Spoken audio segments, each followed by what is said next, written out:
Okay, it's a Plains. Champion of the Flame. Oh boy, they are doing the equipment deck, folks. Greetings, everyone. I am glad to be here, and I am glad that you are here. Don't leave, but today, I don't think our deck is actually jank. I think it's good. We're going to do a little series here. I don't stream on Saturdays, so oftentimes I'll make a video of this deck, and people are like, yeah, but I kind of wanted to see the deck in action or whatever.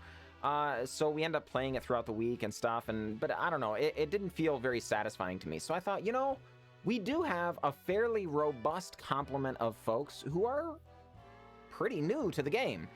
And oftentimes when you're newer, you will have struggles with wild cards. Well, I thought, let's see if we can help with that. So we're starting a little budget series. I don't know how long it'll last, but at least a few videos of decks that you can build with few to no rare wild cards. I say few to no, you will need some lands. The rare lands are very, very important, and I know that's very, very hard to get through, right?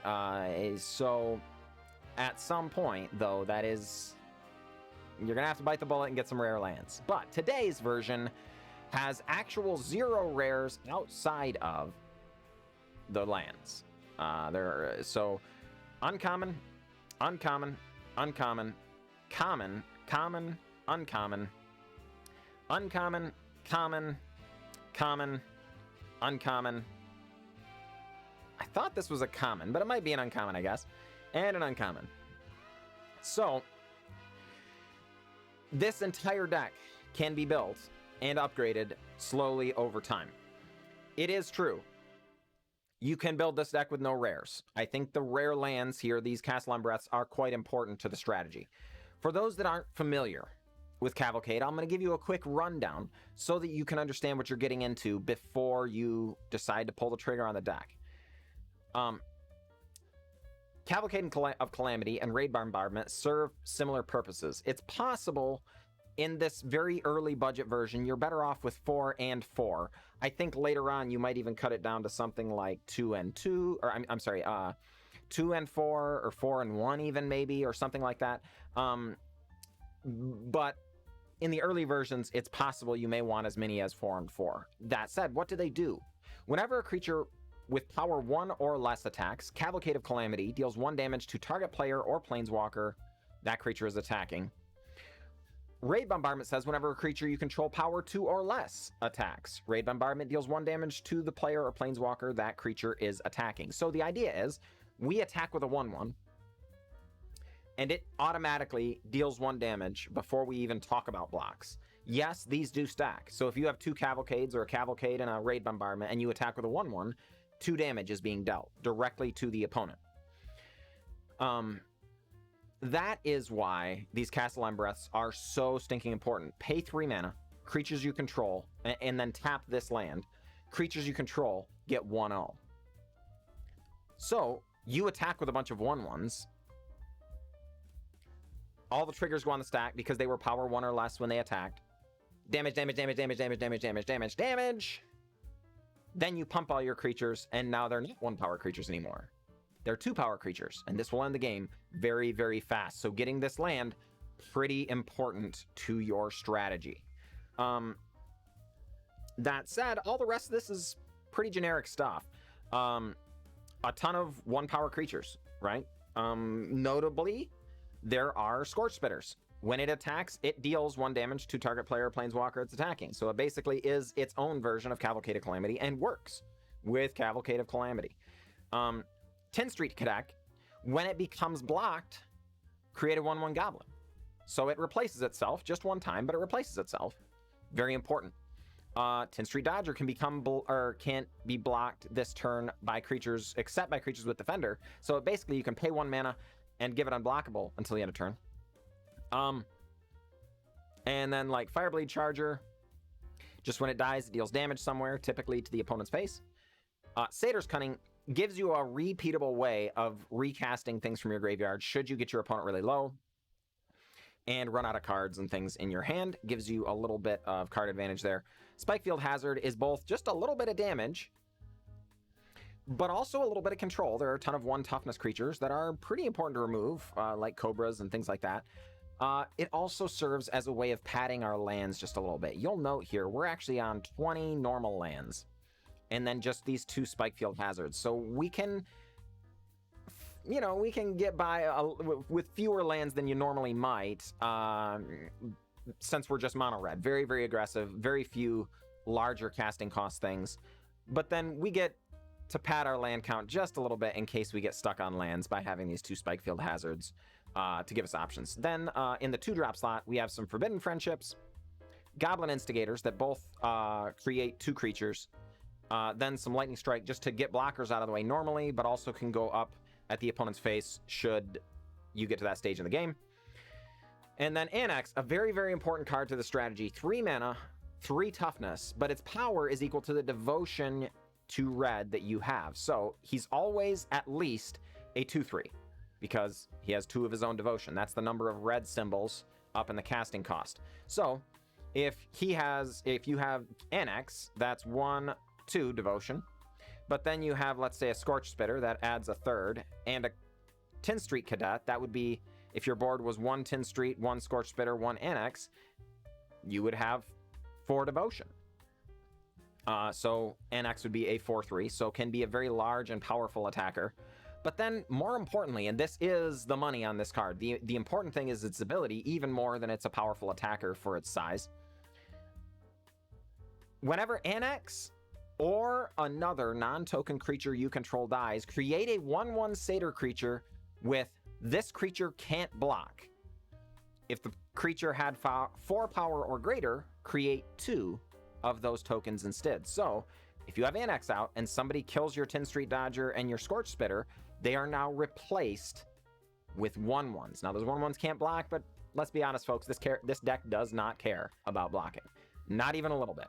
You are looking to be aggressive. You are looking to attack, right? Okay. And then, of course, the outliers here from our curve are just Cavalcade of Calamities and Raid Bombardments, filling it out. And that's pretty much it. The only other land here, just a single Ramanop Ruins. We want to be able to have a lot of mountains so that these Castle Embereths don't come in tapped. And we really don't want tapped lands. That's imperative that we don't.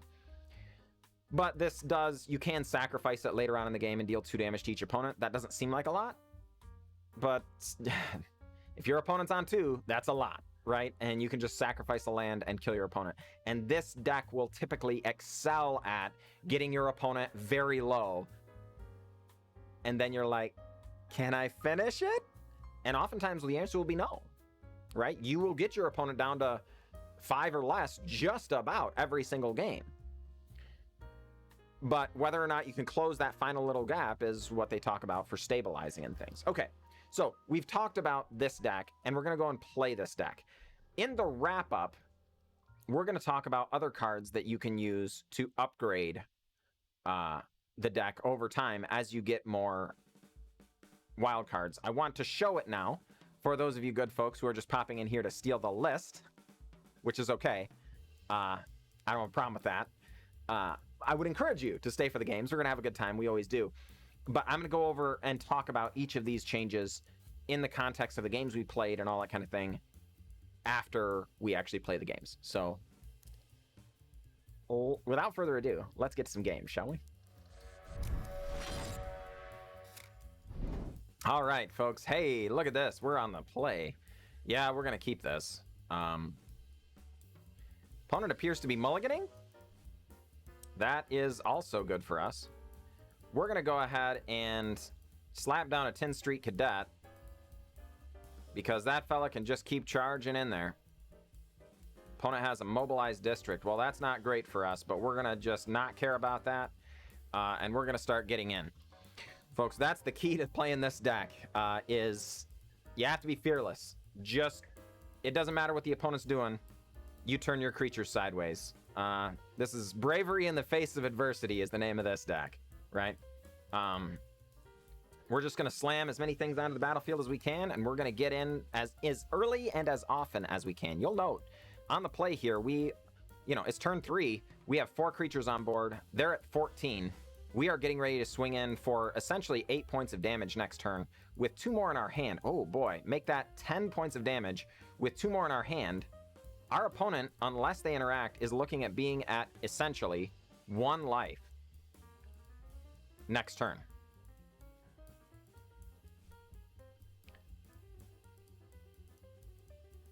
Now, of course, they don't know about the Lightning Strike, but they don't need to know about the Lightning Strike. Ladies and gentlemen, this is a textbook example of why you might consider playing this deck when you're brand new.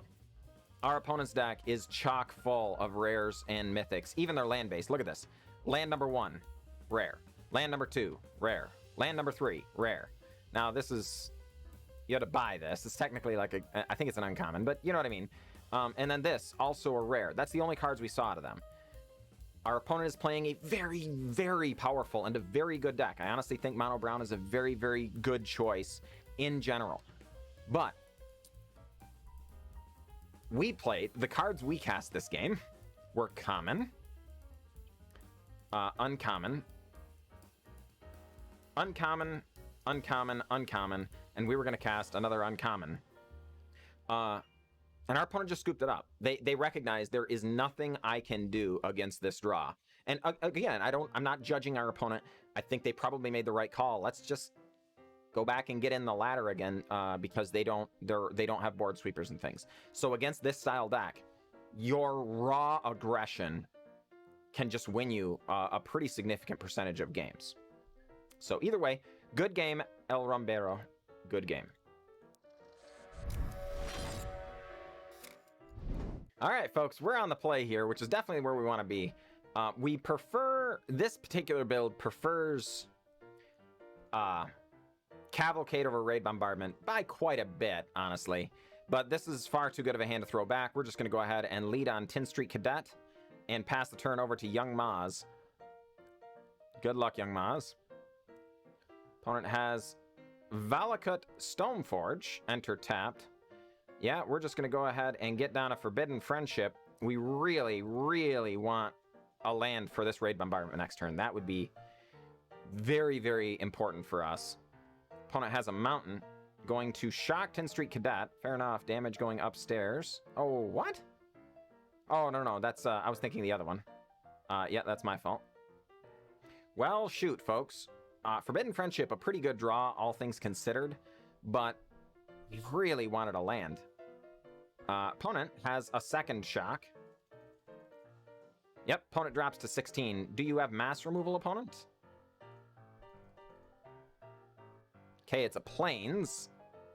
Champion of the Flame. Oh boy, they are doing the equipment deck, folks.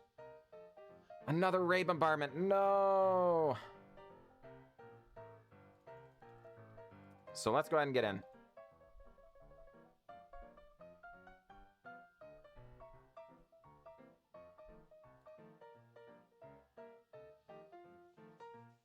Unfortunately, I think we just need to hold on to the Lightning Strike here. Our opponent can try and cast and equip a really, really big equipment, and then we'll just lose. So we don't want that to happen.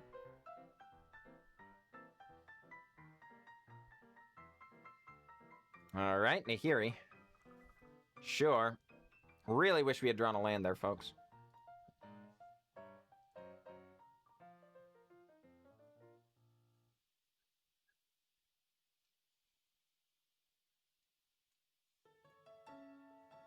Fair enough, we're gonna shoot Nahiri. That's not the land! I mean, we're glad we drew it, because I think the game would actually be over if we hadn't drawn it.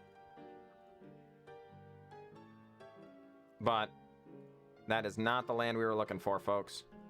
We really wanted to be able to cast Raid Bombardment, because then we could have killed Nahiri. As it is, they get to... Yeah... Plus, again, just making another 1/1 is going to make it really hard. Their free 1/1s are going to trade with our 1/1s, and that is just so problematic. No.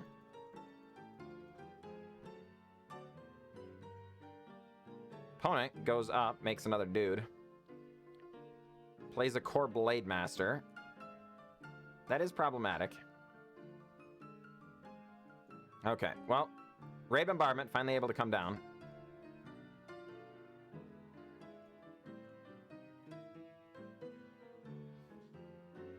All right, we kill Nahiri. We're not excited about that, but it is what it is. We don't want to kill or lose our creatures just yet, because we get another Raid Bombardment next turn, right? And that is pretty good.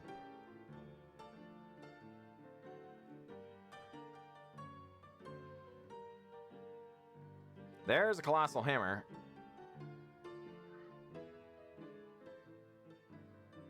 They don't have a way of equipping it just yet.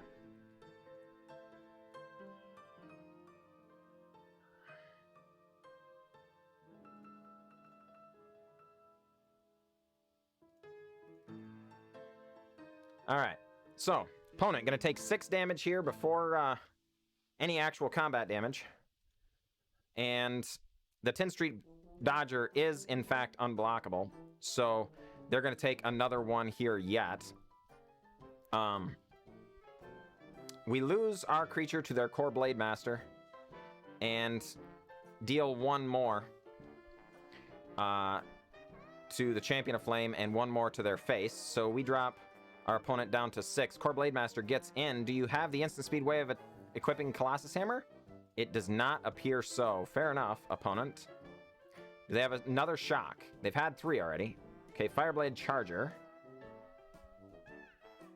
And a land. All right. Well, folks.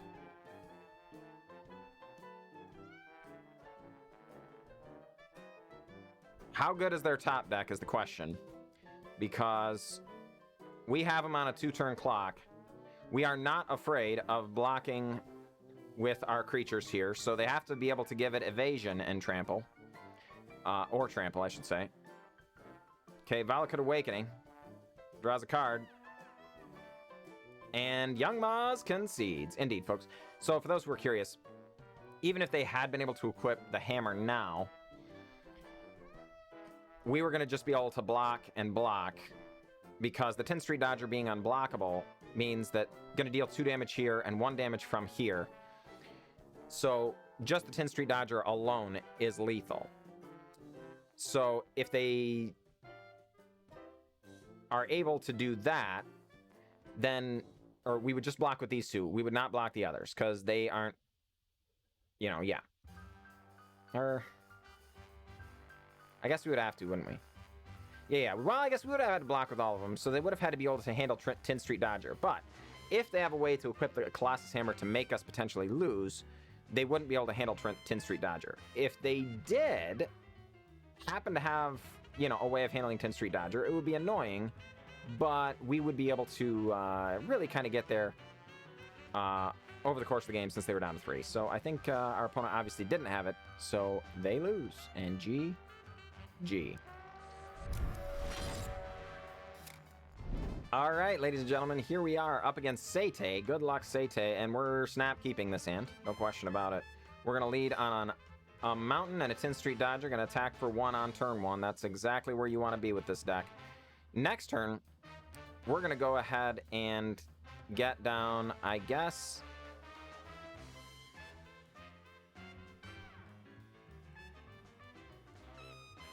Forbidden Friendship is the same amount of damage as casting the Cavalcade.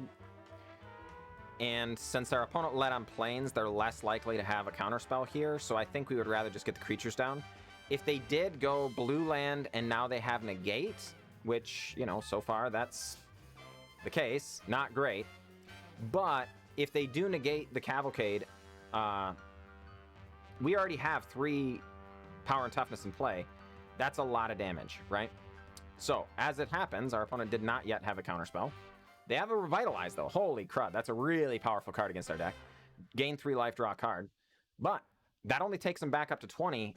We drop them right back down to 12. They have another Glacial Fortress. Fair enough, opponent.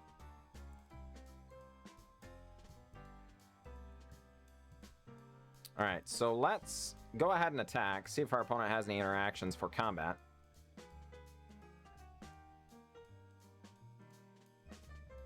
Gonna deal 8 more. Opponent drops to 4. We're gonna try and resolve Annex here, because this way Okay, opponent has another Revitalize. If they have a board sweeper, Annex is a 4-power creature, so it leaves that behind 2 1/1 tokens.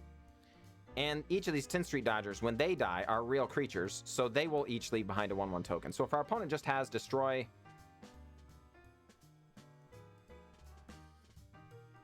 Okay. All your dudes...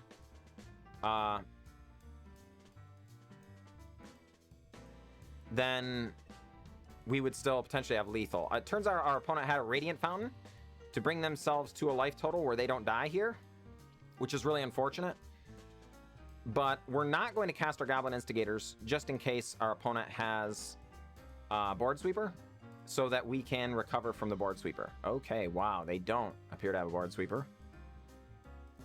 What can they have here that would get them out of this? I don't know. So let's just attack, I guess. All right, folks, we got him. Satyr.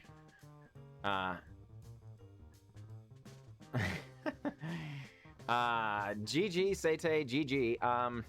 What can I say, folks? Just like we were talking about, our opponent is playing a deck where we've actually dealt 26 damage to our opponent. No, I'm sorry, 28 damage to our opponent because of how powerful this card is. This card is insane, folks, insane indeed. And when our opponent didn't have a way of sweeping away the board, it really doesn't matter how many other crazy things they do, how many counter spells they have in their hand or whatever. You know, we're just attacking them so early and so fast, right? So GG, Satyr, GG. Probably not anything they could have done there. All right, folks, so we're back looking at the deck. I know this isn't really a thing that folks are accustomed to on my channel. I normally play a lot of jank. I play a lot of jank. Play almost exclusively jank. This is the first deck you might even consider a tier deck that I've played on the channel in a very, very long time.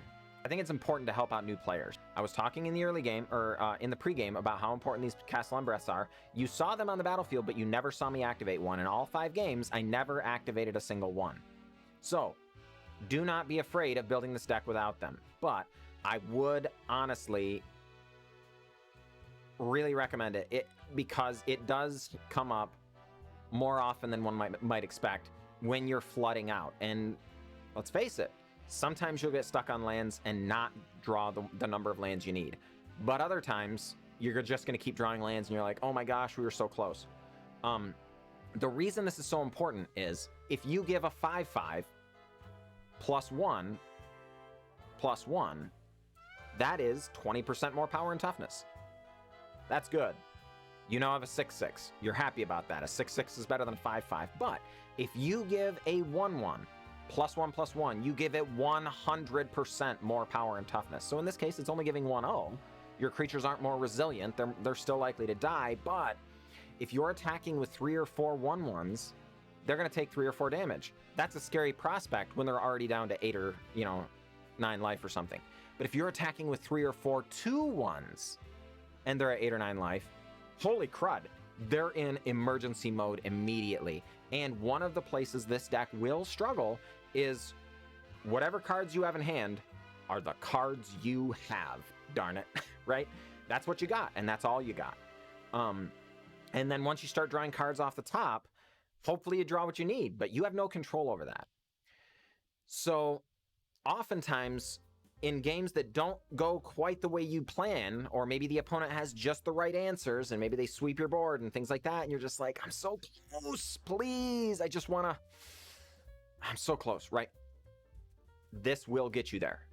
And believe me, even though it didn't come up in our 5 games, it will come up. So I would definitely not hesitate to build this deck with these just being mountains, or maybe some Ramanop Ruins if you still have some uncommon wild cards or something, and that's okay. But where would you go? Okay? There are a number of cards that are just really, really powerful, and I recommend them. The first one is Torbran. If a red source you control would deal damage to an opponent, or to a permanent, to an opponent, or a permanent an opponent controls, it deals that much damage +2. So, if you attack with a 1/1, it deals 3 damage to whatever blocks it or the opponent. More importantly, Raid Bombardment and Cavalcade of Calamity each deal 1 damage, and they are red permanents, to the opponent. So if you attack with 3 1/1s, you've seen in these games, you will deal 1, 2, 3 damage. If you attack with 3 1/1s and Torbran is on the battlefield, you will deal 9 damage. Ladies and gentlemen, it is crushing. So even if you don't get all 4, a lot of lists don't run 4 because he is legendary and he is a 4-drop. You'll note, before this, there are no 4-drops in this list, right? So it is a cost to run these. But even if you just run something like 2 of them or something like that, this card is so insanely powerful. It can win games all on its own. It also interacts very nicely with Annex. Remember, this gets bigger for all of the mana symbols in the cost. And Torbran has 3 mana symbols in the cost. So just Annex and just Torbran on the battlefield. Nobody else. 5 devotion. That's a lot of devotion. And they can win you some games in a hurry. Okay, so this is the first recommendation. I think this card is fantastic. Look up Torbran. But secondarily, there are some other ways you can go. Maybe you're like me, and you're a jank player at heart, but you know, you just don't have the time to sink, so you can't just sit there grinding your jank all day. But you need to get some wins in. Maybe you just don't have very many wild cards and stuff. That's why we're having this discussion. Another way you can build this deck, and a way that I do kind of recommend, I think is actually a little more fun, is Chandra Spitfire. This is not a rare. Ladies and gentlemen, this is an uncommon, so it is still an affordable budget option. I do think in a lot of situations, it's more susceptible to removal. If your opponent has destroy target creature, you know, Heartless Act or Murderous Rider or any of those cards, and they have to kill one of your 1/1s or something, that feels really bad.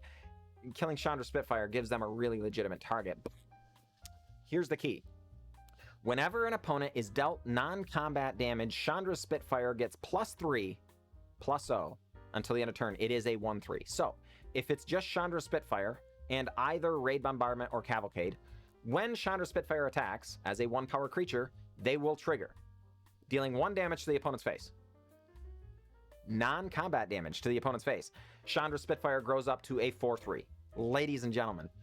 So, this 3-mana flying, if you have a Raid Bombardment or a Cavalcade of Calamity, which is easy to arrange, darn it, the deck is built around it, this attacks as a 4/3.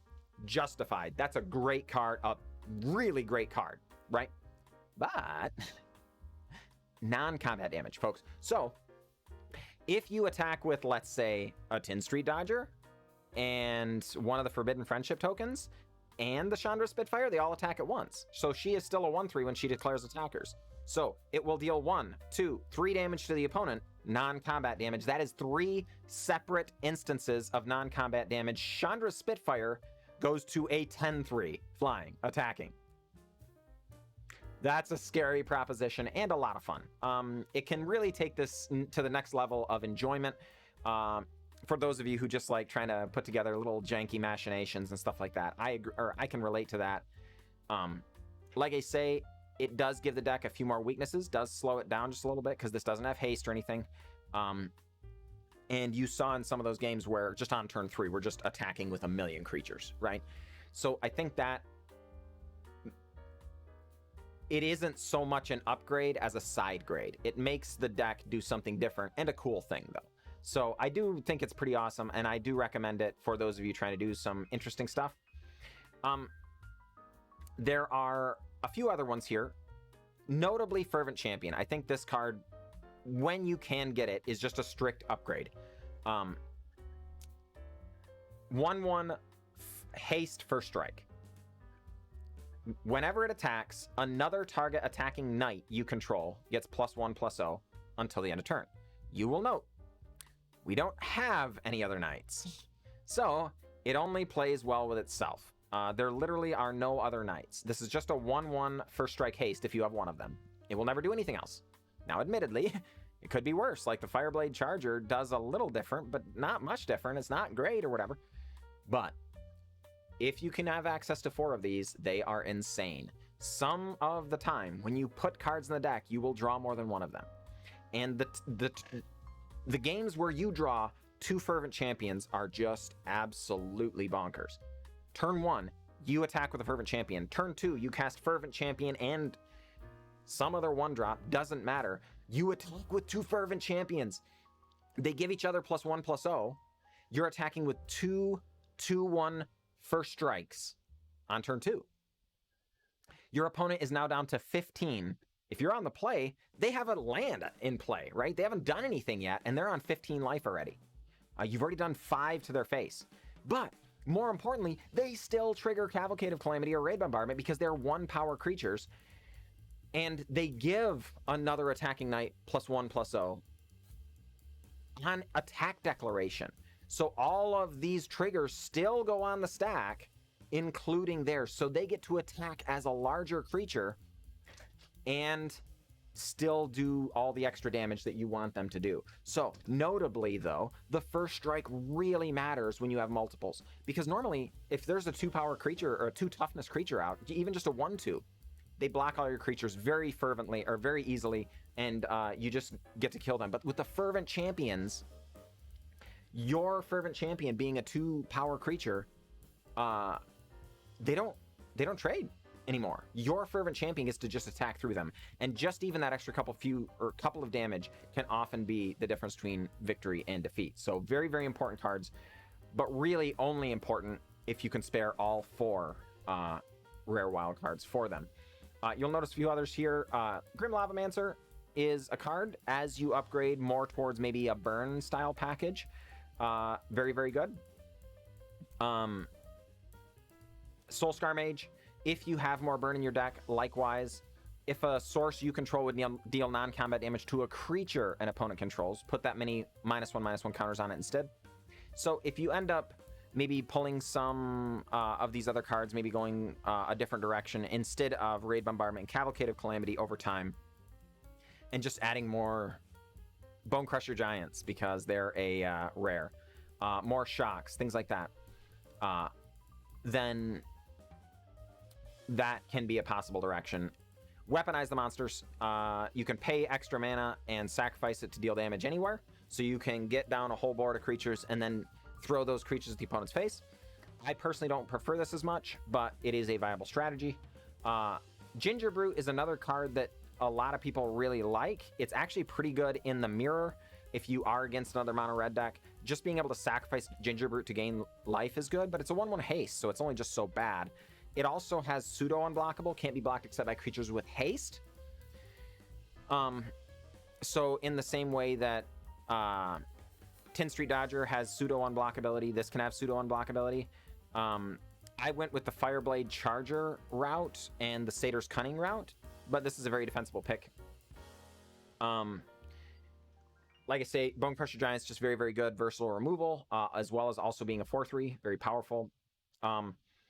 Notably, Chandra Acolyte of Flame can be very, very powerful in these sorts of strategies because of her 0 ability. Create 2 1/1s, they gain haste, sacrifice them at the beginning of the next end step. So every turn, you're creating expendable 2/2 or 1/1s that will deal extra damage with the Raid Bombardments and Cavalcade of Calamities. Notably, you can hold back just like a chump blocker or 2, and you can attack. It doesn't matter. They have a 5/5 or whatever blocker. It doesn't matter. You don't care. These creatures are going to die. So you can hold back and defend Chandra, all the while chipping in with these creatures that you don't care if they die or not, and just taking their life down using these Raid Bombardments and Cavalcade of Calamities.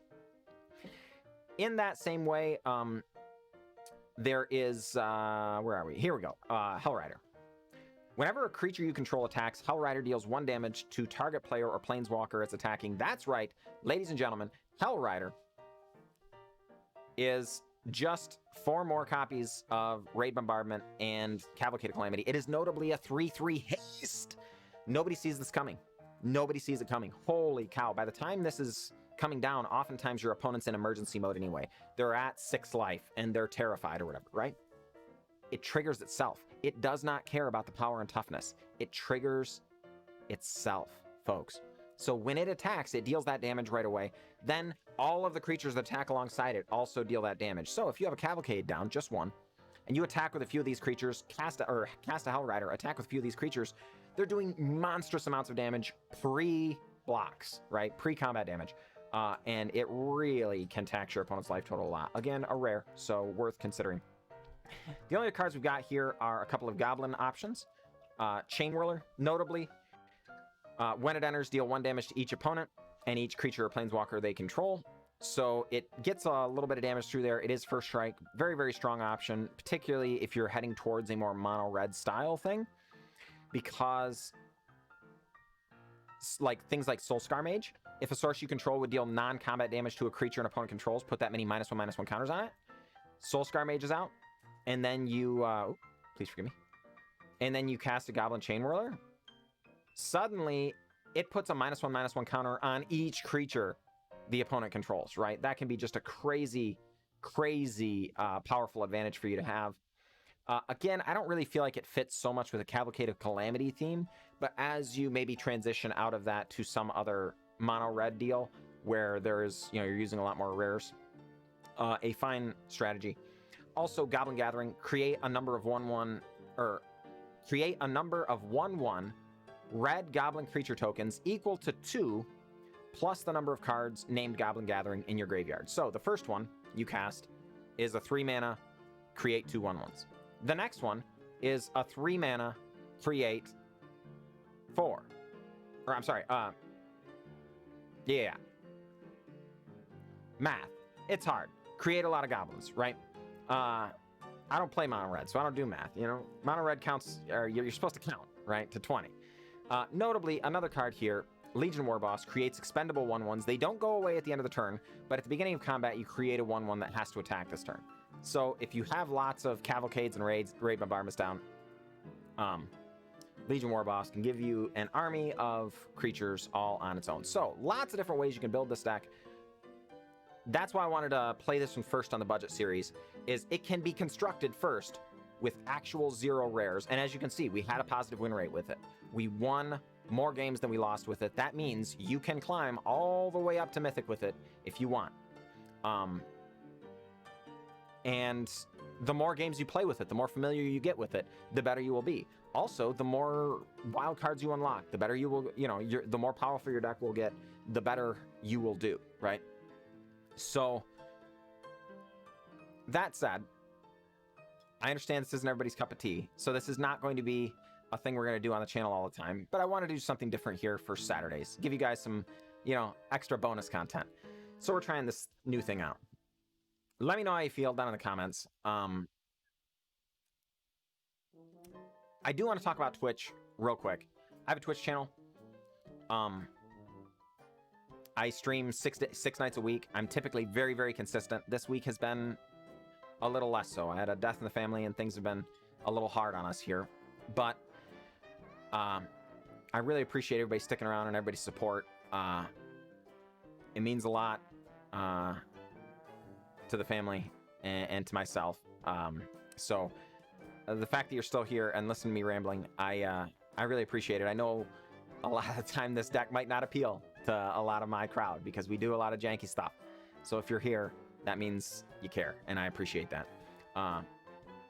That said, normally I would be playing this when we on the YouTube here play a deck on the YouTube. That night, I will go and play it on stream. Now, it's a Saturday. I don't stream on Saturdays, but I will be streaming on Sunday. So come and see us then. I would really appreciate it.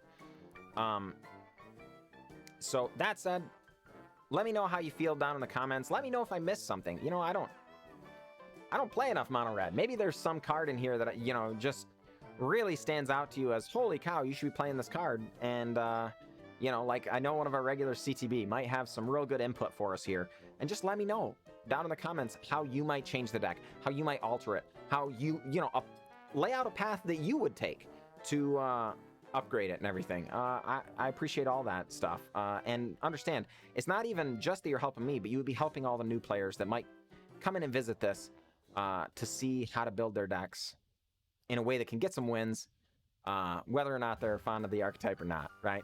So I appreciate all you folks' help, and you all have a wonderful evening.